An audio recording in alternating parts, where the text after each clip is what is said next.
Now, I haven't filmed a manual car in 6 or 7 months, which is crazy given what a manual fanboy I am, but maybe some of you guys remember the car. It was the Cayman GT4.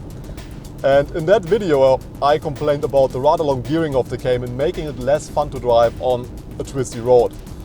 Because I wanted to shift more. And the first thing that I noticed driving the Golf R is just how short the gearing is.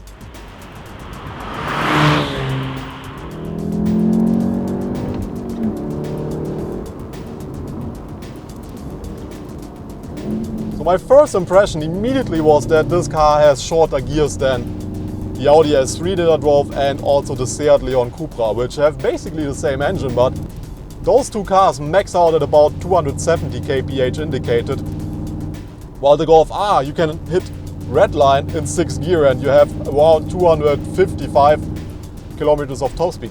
May not seem like a big difference here, but actually what you do get is a car that to me feels quite a bit more aggressive, and the one word that keeps coming to my mind driving the Golf R is the word eager. It is eager to perform, it is just willing to give you power in every gear. Now, you have to be willing to shift and shift and shift in this car. I'm not going to lie, if you are not a lover of the manual gear shift, you are not going to enjoy this car. I was actually, yes, quite a bit surprised how short the gears in this car are, but yeah, if you love rev matching, heeling and towing until your feet fall off,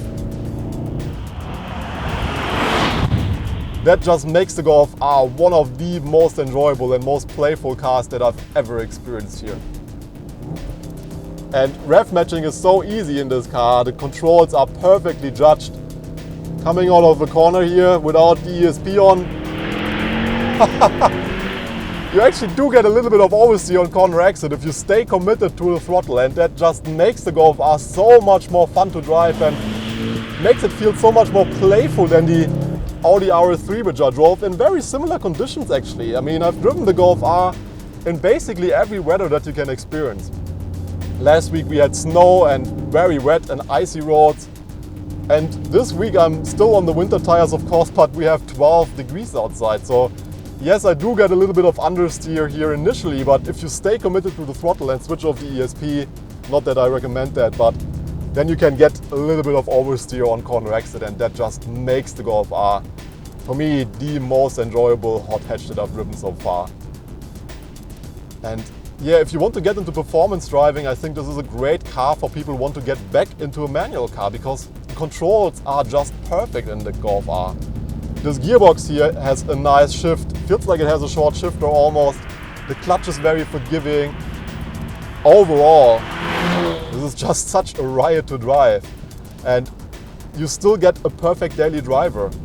I mean, the Golf R has one of the best chassis. Not only that it puts its power to the ground like basically no other Haldex car that I've driven, but you also have a chassis that feels so nicely developed that, yeah, I keep coming back to the word eager, because it is eager to deal with road imperfections, but also to give you the kind of firmness that you need to have the confidence to attack corners at really high speed. So that's something that you rarely find in cars. And I've driven the Golf R basically the whole time in the race mode, because even with the dampers set to the firmest setting, it still deals with road imperfections nicely. The steering is also lovely in this car. It could be a little bit more direct off-center here, which is something that I often complain about, but it's nothing like as bad as in the Audi RS3. And yeah, those are just key differences for me that make me think, why didn't Audi build a car like this if VW can do it? For a fact, the Golf R definitely feels like something that could deal with even more power, and if there is something that I could complain about, maybe this short gearing here actually does mask the torque that you get from this engine. Because you have to do so much shifting and you hit redline so fast, you don't get the same sense of torque and surge that you get in a car with longer gears, like in the Seat Leon Cupra or in the S3. Those are nicer cars for high-speed driving, and of course it also does affect the fuel consumption here a little bit. I mean, I've averaged around 10.7 liters, which I think is not representative because I've driven so fast and so spirited, I'm not going to lie. But yeah, it's maybe not the kind of car that you want to use as something to drive a lot of highway miles, then I would definitely recommend you to get the DSG as a nicer choice, I think.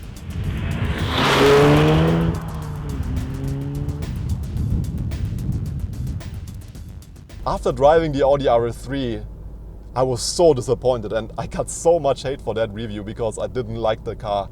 But if you've driven both cars back to back, the Golf R and the Audi RS3, and you have a little bit of driving skill, you will understand why I came up with that verdict and why I'm so much more enjoying the Golf R as a proper driver's car. Yes, a big part of it, as always, is having the possibility to get a manual transmission, which I just love. And yes, of course, there are other cars that fall into a similar category. Think of the Ford Focus RS or the Subaru WRX STI, which I drove in the United States actually with my buddy Matt. But those are different cars for me with their big wings. Those are not sleepers. And if I'm honest with you, I don't like them because, at least in my area, they are driven by the kind of people who like to provoke backfire in front of every kebab store that they can find. So just show-off cars that I don't like that much. I like a good sleeper. I like something that doesn't look embarrassing when I'm getting out of it. And I haven't even talked about the fact that this is still a VW Golf. I mean, the cabin is beautiful. The build quality is excellent in this car. And yeah, it is just the ultimate daily driver here in Germany. So that comes on top of the fact that this is a really nice performance car. So yeah, call me biased, but I just enjoy this car and I don't find many things that I could say that are wrong with it. For me, it's one of the best cars that I've ever driven. Not just one of the best hot hatches, but one of the most enjoyable cars that I've ever driven on these roads here. And yeah, I can't wait to see what VW has coming up next for the future here. I hope they will have the money to keep on building cars like this, keep on building, yeah, maybe also something like the GTI Club Sport, the next GTI generation, the R400, if that's coming out ever, I don't know. But yeah, how can this car be so much better than the Audi RS3? I don't understand, but hopefully we can make another manual car review happen soon here. If you have any suggestions, write them in the comments below. And yeah, guys, I see you for one of the next reviews, I hope. Take care. If you are not as lucky with the weather as I am right now, drive safely in the winter. And I see you soon. Take care.